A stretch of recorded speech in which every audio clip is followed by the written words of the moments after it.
आए राजा जी पैसा खर्चा करी हा शिवा चर्चा कराई के ना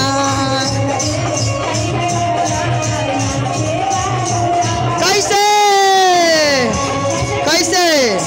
और हमार दीदी सब कहतिया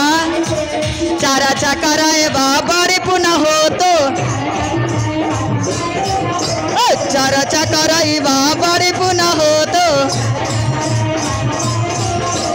बड़ी पुनः हो तो बड़े धर्म हो तो ए राजा जी पैसा खर्चा करी हा शिवा चर्चा कराई के ना ए राजा जी पैसा खर्चा करी हा जय हो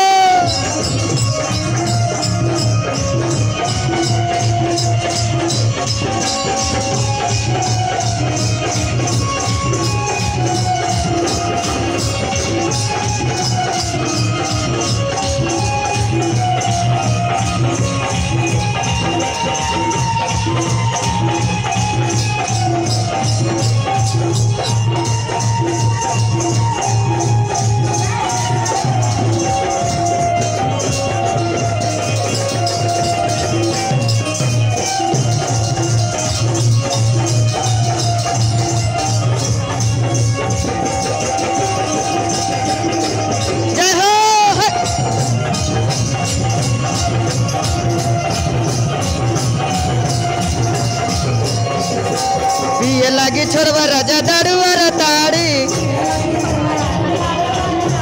पिए लगी छोड़वा राजा दारुआर ताड़ी दारुआर ताड़ी राजा खैनी और गुटका दारुआर ताड़ी राजा खैनी और गुटका ए राजा जी पैसा करी हा खर्चवा शिवा चर्चा कराई के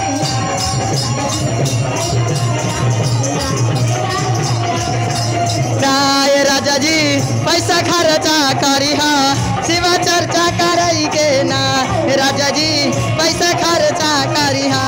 शिवा चर्चा कराई के ना ए राजा जी पैसा खर्चा करी हा